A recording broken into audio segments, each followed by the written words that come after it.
The International Olympic Committee may have suspended Russia's team from the 2018 Winter Games in Pyeongchang, South Korea, over a system of doping. But the ruling, which allows Russian athletes to compete under a neutral flag, is a joke, a non-punitive punishment meant to save face while protecting the committee's and Russia's commercial and political interests. I feel entitled to say this because I conducted the investigation on behalf of the World Anti-Doping Agency. The 2016 report of the WADA investigation found that Russia operated a state-sponsored doping program on a level not seen since East Germany's and, in the process, cheated hundreds of clean athletes of their rightful place on Olympic and World Championship pedestals. Nevertheless, Russia is now lobbying to have hundreds of athletes compete in Pyeongchang, where they will enter as Olympic athletes from Russia, hardly a neutral designation, as the IOC suggests. They may also be allowed to exit the closing ceremony under the Russian flag with Russia on their uniforms. In 2016, the International Paralympic Committee had no problem swiftly barring Russian athletes from the Rio Olympics. The IPC president, Philip Craven, noted that Russia placed medals over morals and in so doing made a mockery of the Olympic Charter. I acknowledge that expulsion of all Russian athletes is a strong discipline, but severity is both just and necessary. The IOC's cowardly decisions before the Games in Rio, and again now, have not deterred but rather emboldened Russia's future cheating endeavors without fear of any true reprisal. The only real deterrent value here is toward truth-telling whistleblowers. The initial revelations of Russia's state-sponsored doping program were a result of the bravery of the whistleblowers Yulia Stepanova and Vitaly Stepanov.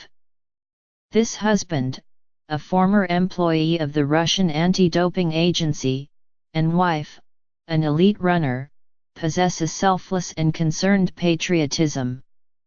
For their honorable intentions, the couple were labeled traitors and forced to flee their homes for fear of being killed.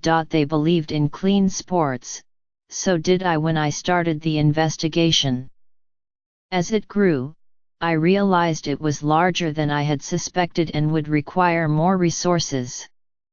That's when I realized that it was not just the doping world that was the problem, but also the anti-doping world. My requests for additional investigators were denied by my WADA bosses. The head of WADA is also an Olympic Committee board member. So I decided to leak the whistleblowers to a trusted German reporter who made a high-profile documentary. I was the world's primary anti-doping investigator at the world's flagship anti-doping entity, and I was working around my own organization. I knew that public embarrassment is the coin of the realm in the Olympic movement.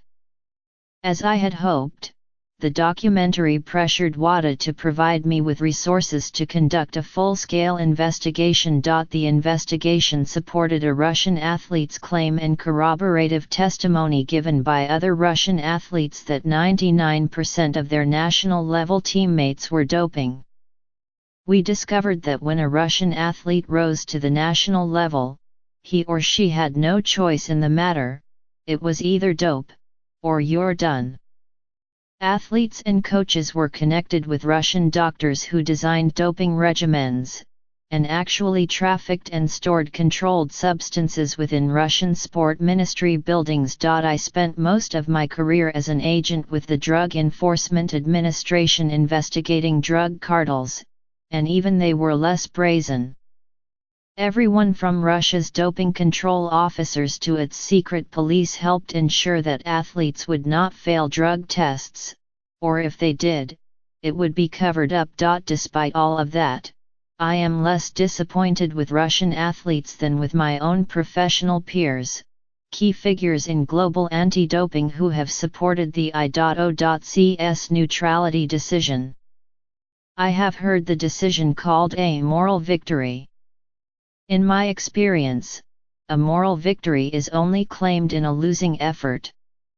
Let me be clear, there is nothing to be either praised or defended in this decision, which pits clean athletes and against doped ones. Russian athletes will have to fulfill strict conditions to enter the Winter Olympics, which is a complete farce.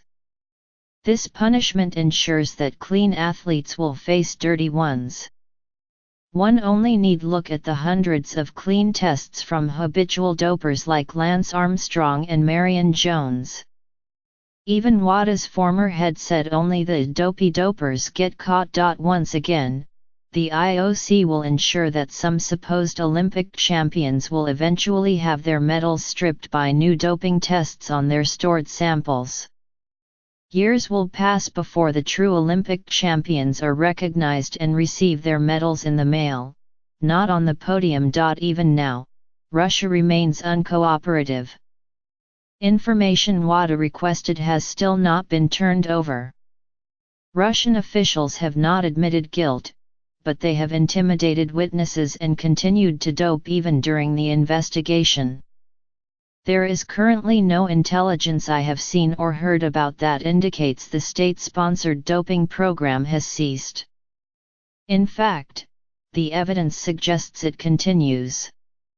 The IOC knows all of this. I feel for future Russian athletes who will most likely face forced doping, because the Olympic Committee chose not to protect them by handing Russia a punishment with serious deterrence value. Thomas Bach, the committee president, is the Neville Chamberlain of this story, and his appeasement will have familiar and obvious consequences. Russia will be emboldened, knowing that the worst punishment it can face for the worst betrayal is not bad at all. The IOC reached a compromised decision, and the Olympic Charter is forever tarnished. The world now knows how low the bar is. Any future punishment of less powerful countries will be seen for what it is, a double standard, with the IOC picking and choosing which rules to follow and to whom they apply. The IOC needs to be reminded the Olympics can survive without Russia, but not without the Olympic ideals. Looking ahead to the 2018 Games, whether or not more wrongdoing is immediately uncovered in Pyeongchang, it will be taking place.